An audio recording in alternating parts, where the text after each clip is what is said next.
नमस्कार दोस्तों। तो फाइनली ट्रंप ने जो इतने दिन से हो हल्ला काट रखा था कि आज हमारा निगोशिएशन हो जाएगा, आज हमारे डील साइन हो जाएगी, अग्रीमेंट हो जाएगा, ये हो जाएगा, वो हो जाएगा। अब कहा जा रहा है कि यूएस प्रेसिडेंट डोनाल्ड ट्रंप ने जो अपना 1 पेजर डॉक्यूमेंट बना करके ईरान को भेजा था अपने प्यारे मीडिएटर पाकिस्तान के थ्रू, ईरान ने उसका काउंटर प्रपोजल इनको भेजा और ट्रंप उसको देखते ही एकदम बिलबिला गए और उन्होंने कहा कि ये हाईली अनएक्सेप्टेबल है, हम ऐसे टर्म्स ईरान के एक्सेप्ट नहीं कर सकते। अब ईरान ने ऐसा क्या कह दिया अपने काउंटर प्रपोजल में कि डोनाल्ड ट्रंप ने कहा भाई नहीं करना हमको निगोशिएशन, हम वॉर को दोबारा से शुरू कर रहे हैं और हमारी कोई डील नहीं होगी, कोई निगोशिएशन नहीं होगा, this is totally unacceptable, their so called representatives they are out of their mind. मतलब जो कुछ भी ट्रंप कह सकते थे वो उन्होंने कैमरे पर आकर के कह दिया। एक जर्नलिस्ट को इंटरव्यू दिया, उसमें उन्होंने बहुत सारी बातें खोल के रख दी कि भाई इन टर्म्स को तो हम नहीं मान सकते। ऐसी क्या टर्म्स ईरान ने रख दी कि ट्रंप इतना बिलबिला गया। वो ट्रंप जो भी 2 दिन पहले कह रहे थे कि हमारा तो बस डील होने वाला है जी, कल हो जाएगा, परसों हो जाएगा। वो ट्रंप जिन्होंने कहा कि मैंने ऑपरेशन फ्रीडम इसलिए बंद कर दिया क्योंकि हमारी डील बहुत जल्दी होने वाली, ज़रूरत नहीं है हमें शिप्स को एस्कॉर्ट करने की। इतनी बड़ी बड़ी बातें ट्रंप करके और फिर उसके बाद करें कि अब हम वॉर को लग रहा है वॉर दोबारा से रिस्टोर हो जाएगा, दोबारा से शुरू हो जाएगा। यही मानना ईरान का भी है और नेतन्याहू तो खैर शुरू से चाहते ही ऐसे थे। क्या एग्जैक्टली हुआ है डिटेल में इसको डिस्कस करते हैं, पर वीडियो में आगे जाने से पहले एक बड़ी अनाउंसमेंट है अनअकैडमी टीम की तरफ से कि अगर आप यूपीएससी सीएससी की प्रिपरेशन कर रहे हो तो Unacademy is your one stop solution. और अनअकैडमी ने अपना फाउंडेशन बैच लॉन्च कर दिया है जिसमें आपको जीएस, सीसैट, टेस्ट सीरीज सब कुछ कवर किया जाएगा। यहाँ पर सिलेबस का आपका कंप्लीट कवरेज होगा। डेली जो डेडिकेटेड डाउट सॉल्विंग सेशंस हैं वो आपके लिए कंडक्ट किए जाएंगे। मेंस की टेस्ट सीरीज होगी इवैल्यूएशन के साथ। अनअकैडमी के टॉप एजुकेटर्स यानी कि मृणाल सर, प्रतीक सर, सुदर्शन सर जैसे एजुकेटर्स यहाँ पर आपको इस बैच के अंदर पढ़ाएंगे। कॉस्ट इस बैच का सिर्फ और सिर्फ 22,999 है। इस पर आप ज्वाइन कर सकते हो। 12 मंथ्स का इसका पूरा ड्यूरेशन है। लिंक आपको डिस्क्रिप्शन में मिल जाएगी। उस लिंक पर क्लिक करके आप मेरा कोड इस्तेमाल कर सकते हैं। APYT10 मेरा कोड है। इस कोड को इस्तेमाल करके आप उस बैच को अवेल कर सकते हैं। Now I am coming back to the topic. Trump जो है वो शुरू से इस चीज़ पर हल्ला कर रहे थे क्योंकि ट्रंप के ऊपर ऑब्वियसली जो प्रेशर था वो काफ़ी माउंट करता जा रहा था। यूरोपियंस का प्रेशर था, उनके खुद के देश की इंटरनल पॉलिटिक्स का प्रेशर था, इलेक्शंस भी है नवंबर के अंदर। तो ट्रंप जो है वो पूरी तरीके से घिर गए और उनको कोई प्रॉपर अपनी मिलिट्री प्लान जो है वो समझ में नहीं आ रहा था। ग्राउंड इन्वेजन हो नहीं सकता है, वो करना नहीं चाहते क्योंकि जाहिर सी बात है उसको लेकर के एक बहुत बड़ा केओस जो है वो यूएस में आ जाएगा और एयर स्ट्राइक से उनका कोई हल उसमें निकल नहीं रहा था। इसीलिए ट्रंप को लगा कि बढ़िया यही होगा कि इस वॉर को अब यहीं ख़त्म कर दिया जाए और एक नैरेटिव क्रिएट किया जाए कि हम इस वॉर को जीत गए, मिलिटरीली हमने इस वॉर को जीत लिया। और इसीलिए ट्रंप निगोशिएशंस, डील्स और बातचीत का दौर पूरा उन्होंने शुरू किया। सीज फायर जो है वो काफ़ी दिनों से चल ही रहा है कि निगोशिएशंस चल रहे हैं। अब फाइनली उसमें क्लैरिटी डोनाल्ड ट्रंप ने दे दी है। ट्रंप ने कहा कि जिस तरीके का काउंटर प्रपोजल ईरान की तरफ से आया है, ऐसा लग रहा है कि ईरान हमारे साथ डील करना ही नहीं चाहता and this counter proposal is totally unacceptable. Even उन्होंने ये भी कहा कि हमने ईरान को, दूसरी तरफ उन्होंने कहा कि हमने ईरान को मिलिटरीली जो है वो हरा दिया है, हमने उनका न्यूक्लियर प्रोग्राम है उसको बहुत कंटेन कर दिया है, हम इस वॉर को एक तरीके से जीत चुके हैं, लेकिन जिस तरीके का काउंटर प्रपोजल ईरान हमें भेज रहा है वो बिल्कुल अनएक्सेप्टेबल है। अरे भाई, अगर आप जीत चुके हो तो आपके टर्म्स को ईरान को तो मान लेना चाहिए, आप जो भी बोलोगे वो टर्म्स मान लेना चाहिए। अगर आपके अकॉर्डिंग ऐसा ही हुआ है तो उनको तो मान लेना चाहिए, लेकिन वो तो आपको काउंटर प्रपोजल दे रहे हैं। इसका मतलब कि उनकी बल, उनकी शक्ति अभी ख़त्म नहीं हुई है, वो पूरी तरीके से इन कंट्रोल हैं और आप एक नैरेटिव गढ़ने की कोशिश कर रहे हो और इसीलिए आप बार बार फंस रहे हो और बार बार आप पूरी दुनिया के सामने बुरे दिख रहे हो और यूएस सिटीजन्स के लिए भी आप बुरे बनते चले जा रहे हो। यूरोप के लिए आप ऑलरेडी बहुत ज़्यादा आपकी स्थिति खराब हो चुकी है। यूरोपियन लीडर्स जो हैं they have stopped talking to you, they have stopped trusting you.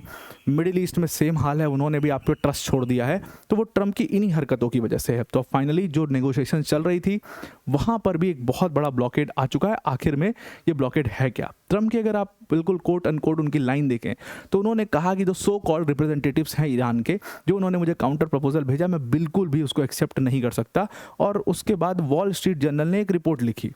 अब ये ऐसा प्रपोजल था क्या? देखिए, वॉल स्ट्रीट जर्नल का मानना है कि ईरान ने जो प्रपोजल, काउंटर प्रपोजल यूएस को भेजा, उसमें ईरान ने प्रपोज किया कि जो उनका हाईली एनरिच्ड यूरेनियम है उसको डाइल्यूट किया जाए और जो बचा कुचा यूरेनियम का स्टॉक पाइल है वो एक थर्ड कंट्री में रखवा दिया जाए। थर्ड कंट्री जिसका आपको ध्यान में हो अगर, तो रशिया ने यही ऑफर दिया था कि तुम हमारे पास रखवा दो यूरेनियम, अगर आपको यूरेनियम से ही प्रॉब्लम है तो ये यूरेनियम हमारे पास रहे, डील हो जाए, सीजफायर हो जाए। मैं गारंटी लेता हूँ कि अगर ये नहीं हो पाया तो वापसी हो जाएगा। वही सेम कंडीशन यहाँ पर ईरान ने रखा कि एक थर्ड कंट्री, नाम नहीं लिया उन्होंने, प्रोबेबली वो रशिया ही होगा ऑब्वियसली, तो वो यूरेनियम रशिया के पास चला जाए वहाँ पर रखवा दिया जाए। लेकिन यहाँ पर यूएस को एक गारंटी देनी पड़ेगी कि अगर ये डील फेल होती है या बाद में जा करके यूएस जो है वो बैकआउट कर जाता है, जो कि हमेशा यूएस करता है, अपने एग्रीमेंट से बैकआउट कर जाता है, तो ये यूरेनियम वापस से ईरान को मिल जाए। अब इसी टर्म को मानने से ट्रंप ने बिल्कुल मना कर दिया, एकदम स्ट्रेट फॉरवर्ड उन्होंने कहा कि नहीं, इस टर्म्स को हम नहीं मान सकते। इसका मतलब आप इनके यूरेनियम को हड़पने की कोशिश कर रहे हो, वैसे जैसे आपने वेनेजुएला का यूरेनियम हड़प लिया, तभी आपकी मंशा खराब है, इसीलिए आप थर्ड कंट्री में उसको रखवाने नहीं चाह रहे, आप चाह रहे कि वो यूएस ही आए, और इसीलिए सारे मैटर्स आकर के यहाँ पर फंस रहे हैं। ट्रंप जो है उन्होंने इस बात को खोल भी दिया, वो एक जर्नलिस्ट से बात कर रहे थे और उन्होंने जर्नलिस्ट से बात करते हुए कहा कि ईरान के यूरेनियम के ऊपर हमारी नज़र बहुत पैनी नज़र जो है वो बहुत पहले से है। उन्होंने साफ कहा कि हम बहुत क्लोजली उन साइट्स को मॉनिटर कर रहे हैं जहां पर हाईली एनरिच्ड यूरेनियम ईरान का उसके स्टॉक पाइल्स मौजूद हैं, और अगर कोई भी वहां पर अप्रोच करता है, कहने का मतलब था अगर कोई भी उसको ट्रांसफ़र करने की कोशिश करता है तो will blow them up, will blow that person up. उन्होंने साफ साफ ये भी कहा कि एट सम पॉइंट अगर हम चाहें तो वो यूरेनियम को जा करके हम लेकर के आ सकते हैं बड़े आराम से, लेकिन इसके लिए हमने एक पूरी अपनी स्पेस फोर्स रखी हुई है। स्पेस फोर्स का काम है वो यूरेनियम एनरिच्ड साइट्स को पूरी तरीके से मॉनिटर कर रही है, और वहाँ पर अगर कोई भी जा करके उस यूरेनियम को ले करके उसको मूव करना चाहे दूसरी जगह पर तो we will blow them up. उनका पूरा एड्रेस, उनका बैच नंबर, उनका नाम, सब कुछ हमें पता चल सकता है। हमारी स्पेस फोर्स इतनी खतरनाक है और हम पूरी तरीके से ईरान को अपने सर्वेलेंस में लिए रखे हैं। अब उनके पास ये कहने के बजाय और कुछ बचा नहीं है, और कुछ होगा उनके पास लोकेशन, 100% उनके पास लोकेशन होगी। मैं बिल्कुल नहीं मान सकता इस बात को कि यूएस को पता ही नहीं होगा कि यूरेनियम कहाँ है, उसका स्टॉक पाइल कहाँ है, लेकिन वो ना कॉन्स्टेंटली ईरानियंस मूव कर रहे हैं। बहुत सारे वॉर एनालिस्ट का ऐसा मानना है कि ईरानियंस जो है वो उसको कॉन्स्टेंटली मूव कर रहे हैं, और यूएस इस चीज़ को लेकर के बड़ा नाखुश है, बड़ा परेशान है, इसीलिए वो नहीं चाहता कि उस यूरेनियम साइट पर कोई भी उसको अप्रोच करे, और इसीलिए वो ये धमकी वाले दौर पर फिर से आ चुके हैं, क्योंकि उनको पता है कि ईरान उनके टर्म्स मानेगा नहीं, और इसीलिए वो धमकी देना फिर से शुरू कर चुके हैं। अब जो यूएस का प्लान है इस वॉर को रोकने का, वो हर फ्रंट पर इस वॉर को रोकने का, अगर वॉर रुक रहा है तो पूरी तरीके से रुके, कंप्लीटली रुके। अब आपको पता है कि लेबनान को स्पेशली इजराइल ने अपना टारगेट किया हुआ है, ऑल्दो सीज फायर हो गया दोनों के बीच में, लेकिन फिर भी लेबनान में इजराइल ने लगातार अटैक किए हैं, और वहाँ पर पूरी तरीके से इस लेबनान वाले इशू को ट्रंप जो है वो रोकना चाहते हैं, जिसके लिए इजराइल मानने से मना कर चुका है, कई बार उन्होंने मना कर चुका है।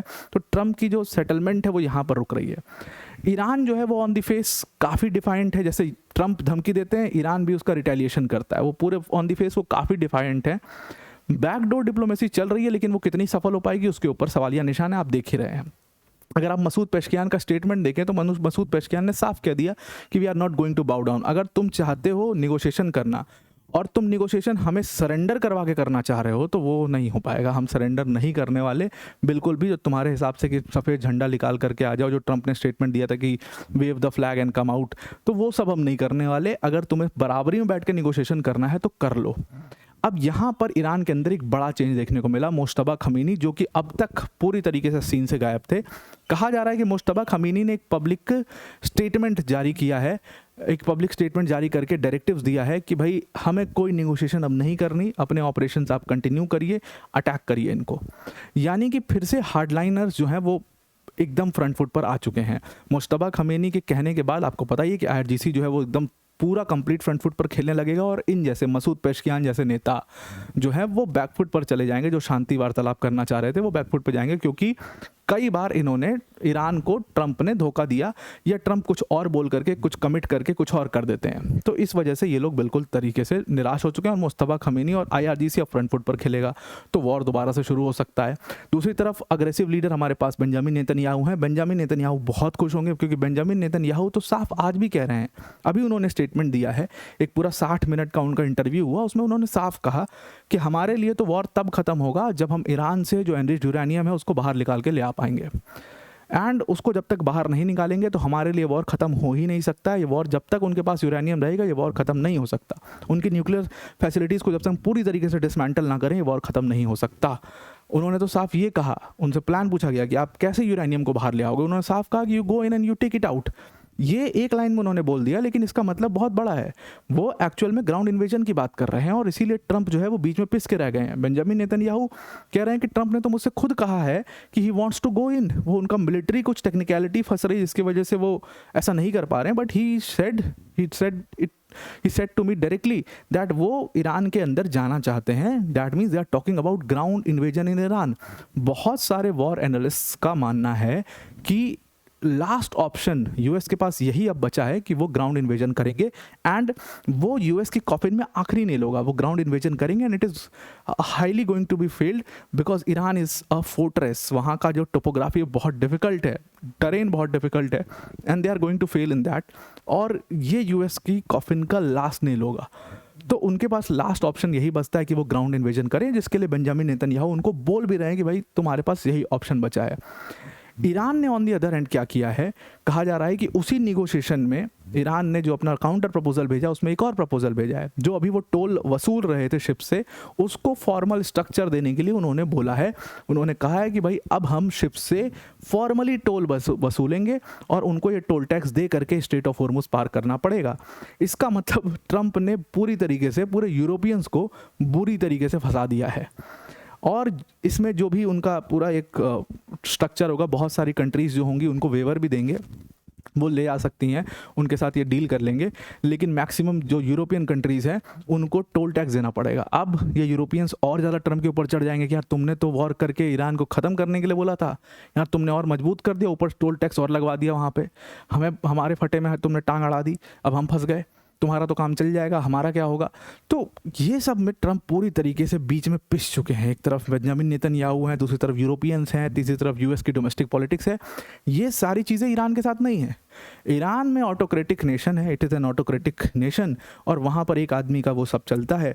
पब्लिक जो है वो देख चुकी है कि बर्बादी पहले ही इतनी हो चुकी है और क्या ही इससे ज़्यादा बर्बादी होगी. वो शांत बैठी हुई है, उनको ही पता है कि अगर ट्रंप आ गया तो वो और ज़्यादा बर्बाद कर देगा, इससे बढ़िया इनको लड़ने दो. तो ईरान में मामला एक तरीके से शांत है और यूएस में अब खलबली जो है वो उसके ऊपर मचने लगी है.